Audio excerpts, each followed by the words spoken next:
This is the Storyworks Roundtable, where we have conversations about craft, because becoming a successful author begins with writing a great story.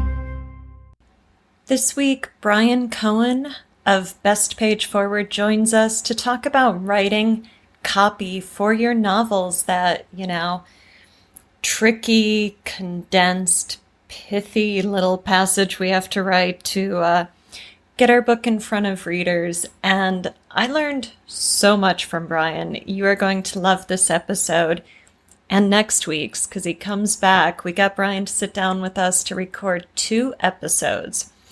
I've got a little correction for you here. At the time we recorded this, Bryan was launching his special offer for a 5-day Amazon ad profit challenge. That is a free community challenge course to get you to write 1 profitable ad in 5 days. Now, in the podcast, we say it's launching on the 20th. Circumstances change. It is now launching on Monday, January 13th. That's next Monday, very soon, but you still have time to sign up. Hooray! So go to bestpageforward.net/challenge and sign up for the 5-day Amazon ad profit challenge. All right, enjoy the show. Hello and welcome to this week's Storyworks Roundtable. We are excited to have our friend Bryan Cohen join us today to discuss crafting copy for your books. Bryan is the CEO of Best Page Forward, a company that's written over 2,500 book descriptions for the author community. He's also the founder of Amazon Ad School and the 5-day Amazon Ad Profit Challenge. You can find out more about the free challenge at bestpageforward.net/challenge. Bryan, thank you so much for joining us. Thank you, Alita. I feel like this is a reunion. We've got a couple of people I know from the past, and then getting to meet you as well, Catherine. It's exciting. It is exciting. So I'm going to turn this right over to you, Bryan. Why do we need to know how to craft copy? What's important and relevant about that to all of us writers who are so used to being, isolated with our manuscripts and our keyboards for months or even years on end? Yeah, well, I think recently I thought of an idea about why, or at least how to explain that copywriting is different. 3 out of 4 of the people in this room have written a fair number of blurbs themselves, and maybe 4 out of 4. I don't even know.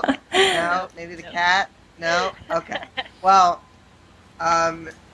with a description, you are using a different part of your brain. You're trying to figure out how to write this short copy, and it's kind of like you've been writing books for 3, 5, 10 years, however long. And writing a book at that point is kind of like riding a bike. You know how to ride a bike, you know how to do all the balancing, you know how to change lanes, whatever. And then someone says, you're really good at riding a bike. Here are these ice skates, and you never ice skated before.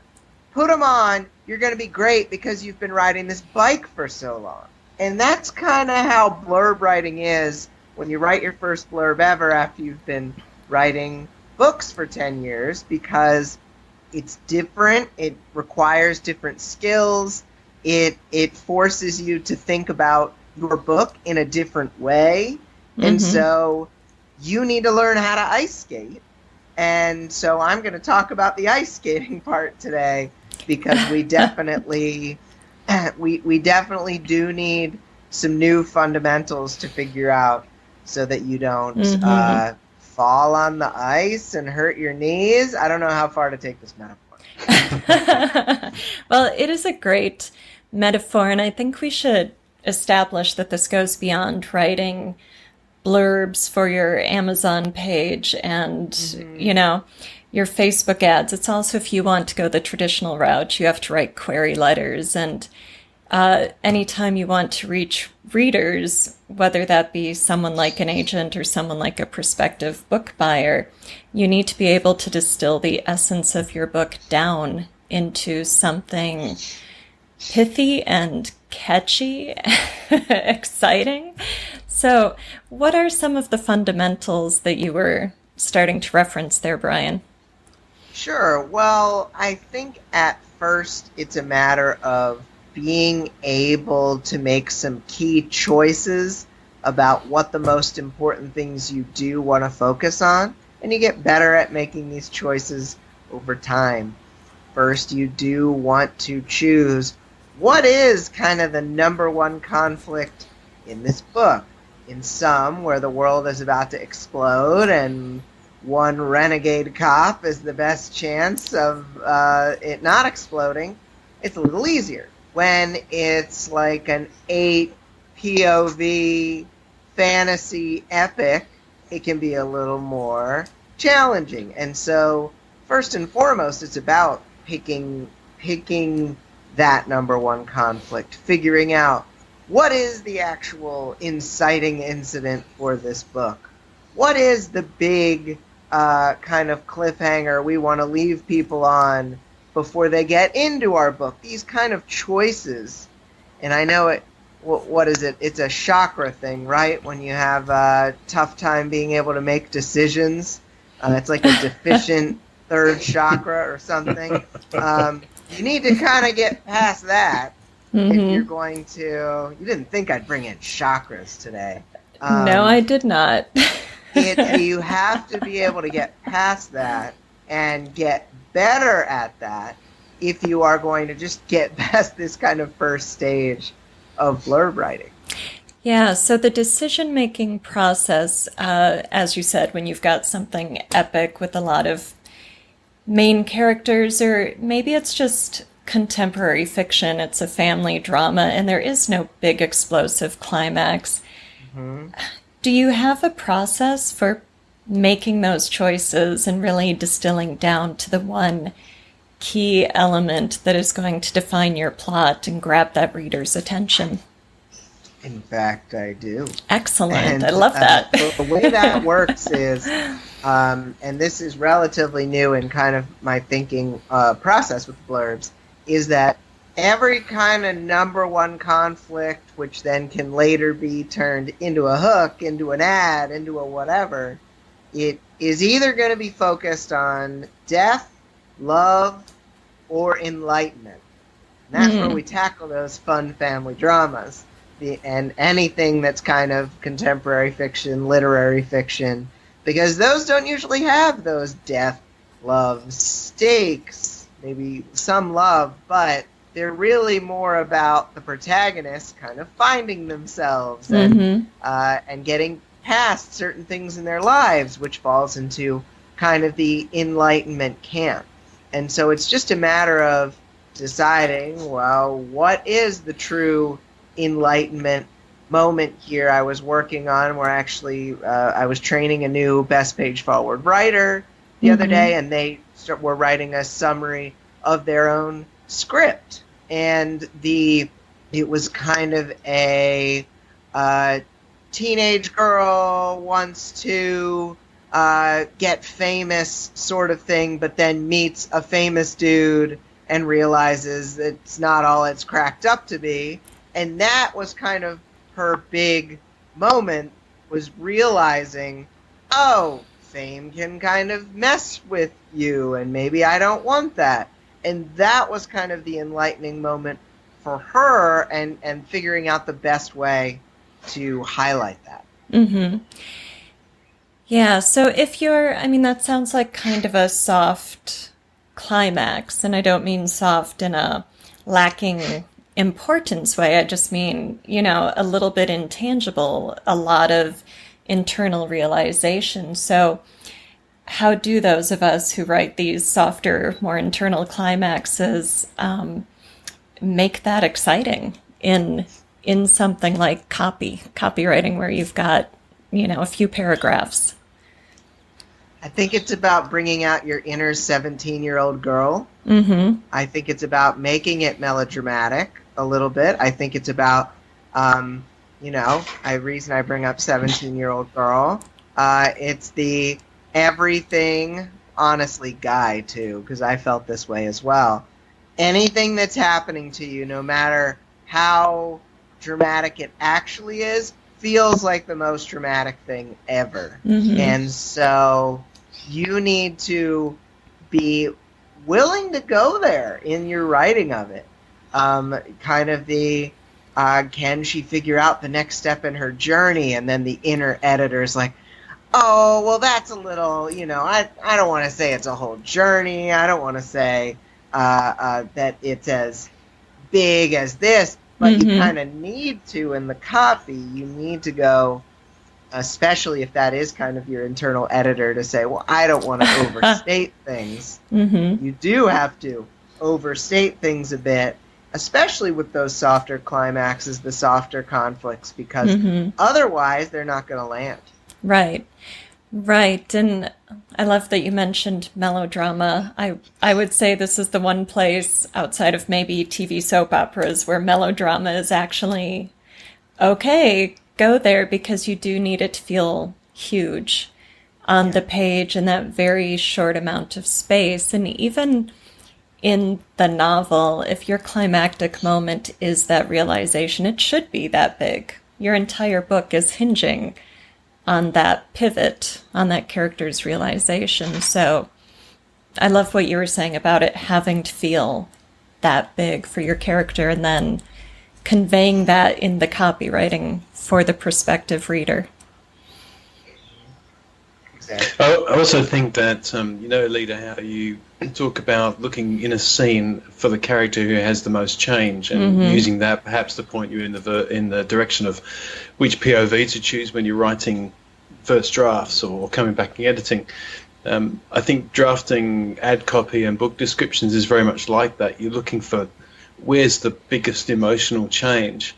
And you probably, a lot of authors don't realize they have to some degree this skill innately. They just haven't practiced it, as Bryan says, in the, over and over in the short form fashion. But if you found yourself coming back and crafting, chapter endings or moments, as you said, Alida, that make the reader's heart race or make them cry, or then you've got a handle already on how short form works, because you're trying to cram big emotional turning points into one sentence, and that is a writing craft where strong verbs and powerful adjectives can make a big difference, and preferably no adjectives. If you can just do it with strong verbs, then even better. So you're kind of distilling down.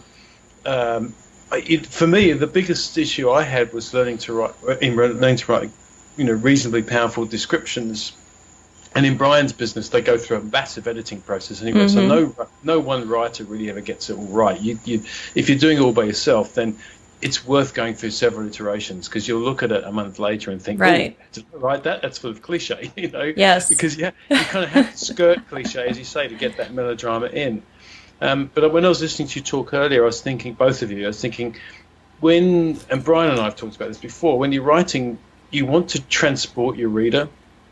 And often when we're in the process of writing and authoring a novel, we're really lost in our world. And it doesn't matter if it takes us 10,000 words to take a character through some huge emotional upheaval. But you can't do that on an Amazon description. You don't have 10,000 words. So losing yourself in the movie of the mind is really a wonderful skill when it comes to crafting novels. And we haven't even talked about non-fiction yet, but crafting novels. When it comes to writing short form, you've kind of got to back out of that and be absolutely brutal about where the emotional turning points are. And then you've got to use your best show don't tell skills to not just and to some degree you can't. Sometimes you just got to say she was angry. You just got to do it. You can't say she walked up to the table and smashed the vase in front of him, because you've got so few words. But you do have to find those big emotional turning points. So I think if you know how to craft story, you've got the bare bones of it, but as Bryan says, you have to practice getting to the nuggets. Yes, Yeah, and Robert, you said you have to get these key moments down, and key moments and powerful emotions packed into a single sentence. So, Bryan, can you talk a little bit about the structure of this kind of writing? What kind of word count are we looking at, and what's the sort of structural flow of this type Sure. of description? Well, it's usually around 200 to 250 words. The way best. I hope all You know. the novel writers out there just choked a little bit. Like, I have to get 100,000 words distilled into 200 or 250. I know I do. This is why I made certain earlier to say that it wasn't about condensing, it was about choosing. Because you choose Nice. these big moments, then you build the blurb off the moments, not the blurb off the entire freaking creation. Beautiful. That part. So, in a way, you're beefing Yeah. up the moments rather than condensing down the entire book. Nice. So, Yeah, that just encapsulated so much, Bryan. I hope people, do the back 15 seconds and re-listen to what you just said, because that was great. It's kind of like killing your darlings on a giant scale, Yeah. It's a very Thanos snap sort of thing. You're definitely getting rid of a lot of words all at the same time. Hmm. Maybe not. It'd be more, but anyway. Yeah. So And then 250 the words. yeah, exactly. So the structure is really a matter of kind of your best thing first. So the hook, kind of what is the conflict expressed in an interesting way that is specific to the genre, that's going to get readers of that genre excited. So if it's romance, don't make it too actiony. If it's a thriller, don't focus on something that's not the world exploding or spies doing something. You need to make it make sense for that genre. And so you've got your hook. Then we have a synopsis. Usually it's somewhere between 6 or 7 sentences. Unless it's romance, we beef it up with those couple of points of view into about 10 sentences. And over the course of those sentences in the synopsis, we are introducing a character, where they're at emotionally at the beginning, how they progress towards whatever the inciting incident is, how that's made them feel. In a murder mystery, maybe they found a body. If it's a romance, maybe they've had the meet cute where they're running into the person. We have that inciting incident, and then we go into kind of the back half of the description where we are saying where they're at emotionally now, where they are as they kind of have these roadblocks get in their way of getting what they want, and then we kind of just leave the reader hanging. Will they or won't they achieve the success they're hoping for? Will they or won't they die, fall in love, become enlightened? And that's most of the crafty parts of it. Really, at the end, we kind of have our own flourishes. Our selling paragraph, which is basically if you're still on the fence about this book, just a reminder of the last couple things that this is about. I just had an image. Maybe it's because I was watching Star Trek Next Generation clips on YouTube earlier today. But I had an image of the end of every, Reading Rainbow segment. Did basically have kind of a selling paragraph of well, this is what that book is, and this is why you might like it. And it probably had a call to action, too, because Reading Rainbow was awesome. But go buy this book, buy this book to experience surprising explosion today. Nice. That's the long and the short of it. Bryan, the inciting incident, may be quite a way into the book, and then some of the other things that you're referring to can be a fair way into the book. How do you deal with authors who are concerned about spoiling the story for a potential reader, or sort of flagging things too early? I think think it's a matter of vaguing it up. I think it's a matter sometimes of just hinting at something without maybe expressly saying the details. Like, okay, they don't want to reveal that this person is a double agent, but maybe you say that they seem to have dubious intentions. Maybe you don't want to reveal that this billionaire has lost all their money, but maybe you say that their business is on shaky ground. Like, you say things without saying them. Yeah. And of course, sometimes the authors are still going to push back on it, but you say things in a way that hints that there could be a problem there, but you save the actual problem for the book itself. Right. So we've got melodrama, vagueness, intentional vagueness, and cliffhangers, all kinds of stuff that we typically don't want to see in our fiction, but these are critical to enticing readers. Can we use, what about cliches? Is that one that we want to stay away from? How do you make it exciting, brief, and still try to make it stand out and be different from all of the other thrillers or romances that they might be browsing? I think you have to remember that it's okay to have cliches. We're going to be significantly more critical about our own writing with this than a random book browser on Amazon. So those are the things we have to really keep in mind, because sometimes the best way to express something is a cliche. And we don't want to have every single line be a cliche, certainly. But it's okay to have one or two thrown in there, because things are cliche for a reason, I always say. They're a good way of expressing something. Yes. They're used often because, hey, average Joe to average Jane on the street uses a cliche because, hey, it's a quick way to explain and to share the information, and we need as many quick ways to explain and share the information as possible.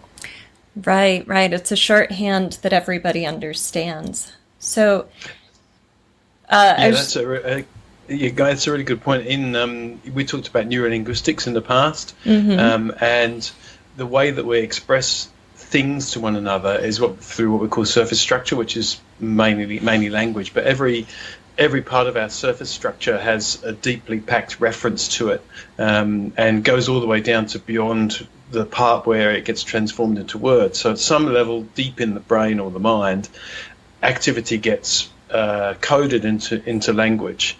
But the language, we know the language is not the activity. So if you say, I tripped off the sidewalk the other day, people can understand what that means. But if you just write it in a book, he tripped off the sidewalk, there's not enough show in there necessarily to give it any particular drama. It doesn't mean anything yet. So you often find in long form writing that you've got to drill down past the surface structure to give it the showing. But it's the opposite in short form. You've got to find ways that are semantically packed to deliver a punch. And that's where you skirt the cliches, I think. But we're used to, as Bryan says, we're used to speaking to each other in cliches. We're used to saying, that traffic, that was a ton of crap, excuse my language. But it's totally vague commentary.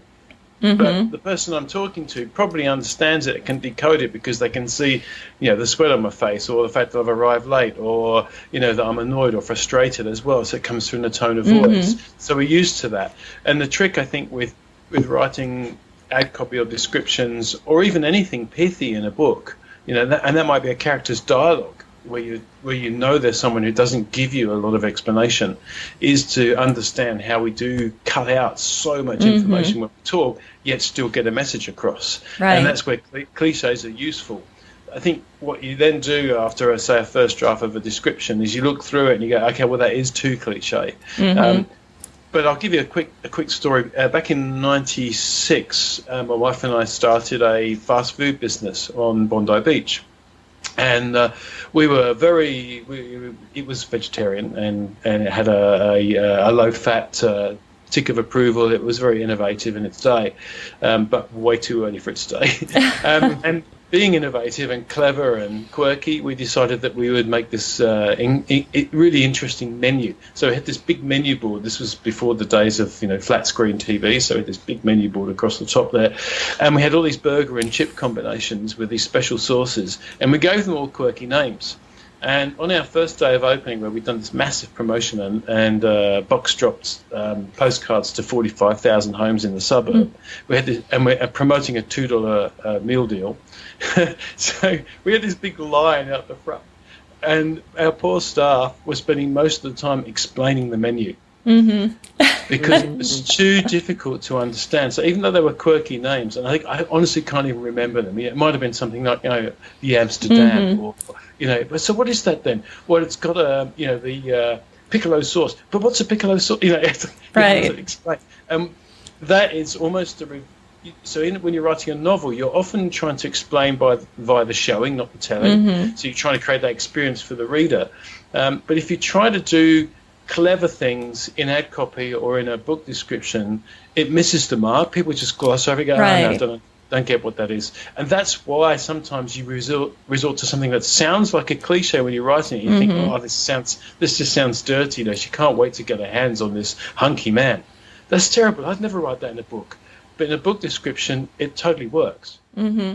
Yeah, that's a great point, Robert. And Bryan, you named some really key elements here, like a plot hook and introducing characters. So we need to get a sense of who these characters are, their progress, and the obstacles they're facing over the course of this novel, all in so few words. So what are some ways we can attack these rather daunting tasks of introducing plot and character and obstacles so succinctly?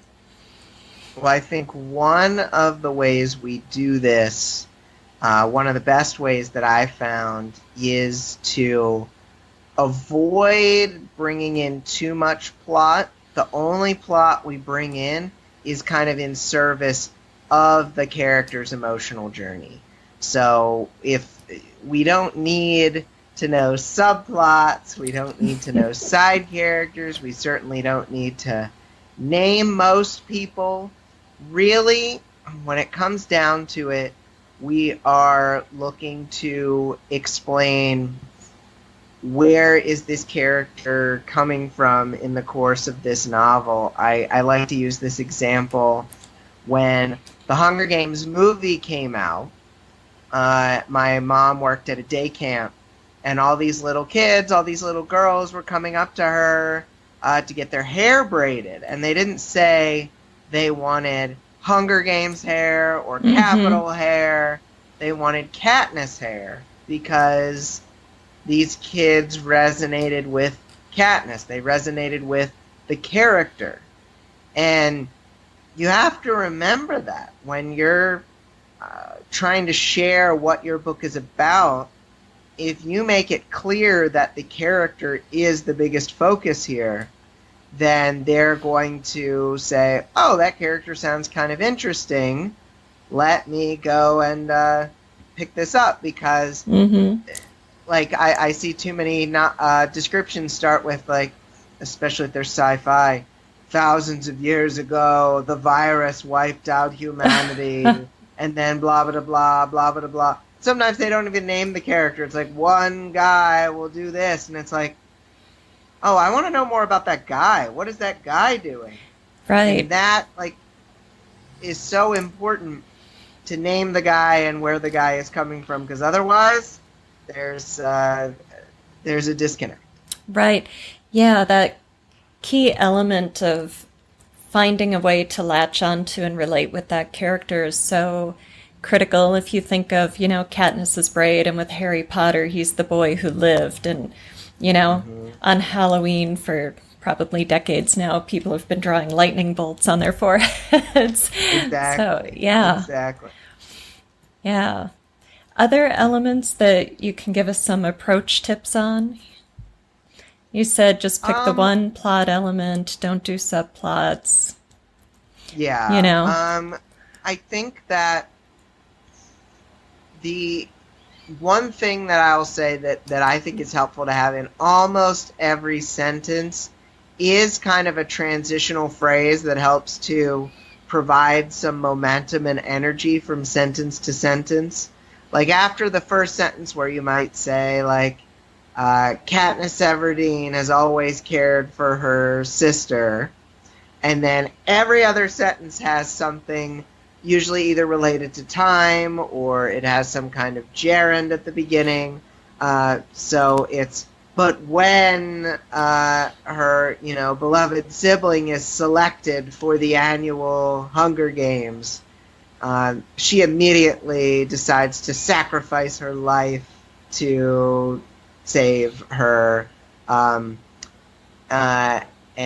as she travels from her beleaguered District 12 to the beautiful capital, she doesn't even realize how much her life's about to change. So we have those kind of phrases like when and as and in the midst of, and so a lot of these kind of things that we can jam a little bit of plot into these initial phrases. We stick a little plot in there, and then we focus on character.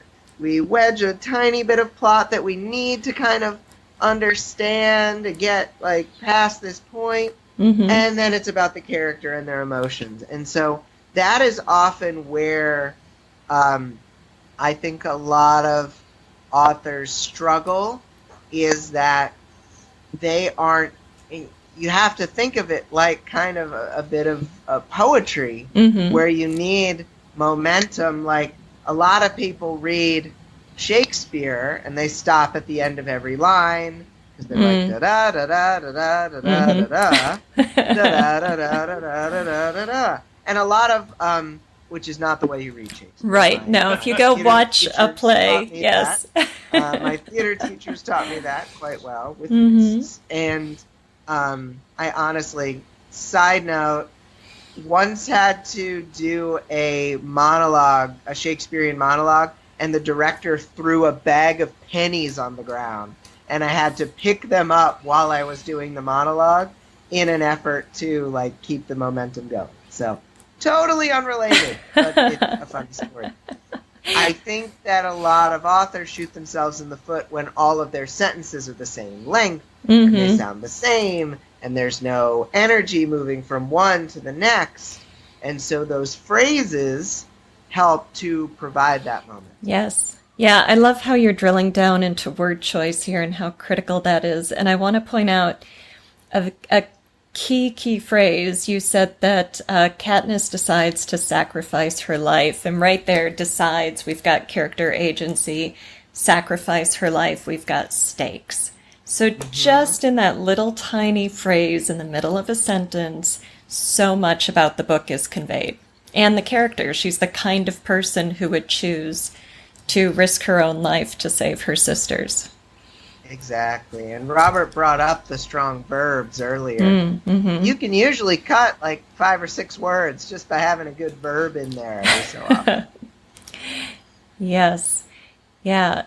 Any questions, Robert or Catherine, or anything else we want to cover on this topic? Yeah, well, I suppose you could say, what mistakes do you see authors making when they're trying to? I mean, we've covered obviously a few, but what are the top 3 big ones that they know they should be avoiding as soon as they start trying to craft a description for their book or some ad copy? I mean, it's almost like the fear that Alita expressed earlier, being willing to make choices rather than condensing. Not needing to, oh man, Robert, how often have we seen in an author submission kind of that series sentence where they pack 3 bits of plot into a single sentence that really conveys about 20% of the book, but they're like, well, we can't leave that out, and we can't leave that out, and we can't leave that out, and it turns these plot dumps into these big run-on sentences. It's like, be willing to sacrifice a couple things. Look, you've got a whole book to tell them about this stuff. So don't worry about getting it all in right away.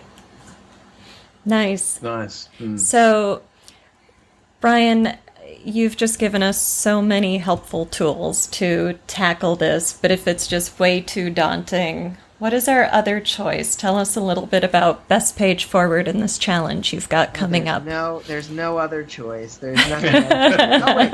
So, when we've talked a lot about kind of the blurb side, but on the ad side, it's really difficult to figure out how to, feel like you're condensing down to one sentence, which is often what's going into an ad or what's going to be in a hook.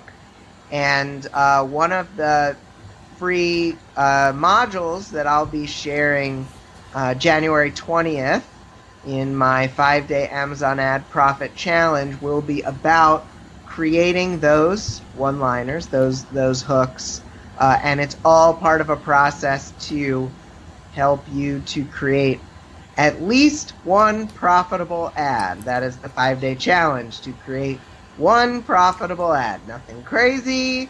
You don't have to write a book in 5 days. And one aspect of that is writing just one line of copy. And so it's basically a free course that everybody does all at the same time. So it's very community. It's very fun. We get to see everybody do homework each day. And surprisingly, there's a lot of authors who liked doing homework. So you can come back to the fold, y'all, do some homework related to your ads and your copywriting, and that's at bestpageforward.net/challenge. And Best Page Forward does also write descriptions for you. We have a service for that. That is not free, but I think you get a good deal for what you get. And that's also at bestpageforward.net, so you can go check it out, knowing how many blurbs Robert works on. You'll likely have him involved in one of them. Excellent. That is a fantastic offer, that free ad challenge course with community thrown in. How much better can it get? And we will link to all of this in the show notes. And Bryan, we'd like to have you back on next week, maybe talk about genres and subgenres and sub-subgenres and crossover genres. So thank you again for joining us today. Sure, I'll be back, and thank you so much for having me, you guys. And a quick reminder, everybody, the date on the free Amazon Ad Challenge has changed. So it no longer begins on the 20th, it begins Monday, January 13th. So head over to bestpageforward.net/challenge and get signed up right away. Thank you for listening to the StoryWorks Roundtable. Find all our shows, show notes, and videos at storyworkspodcast.com.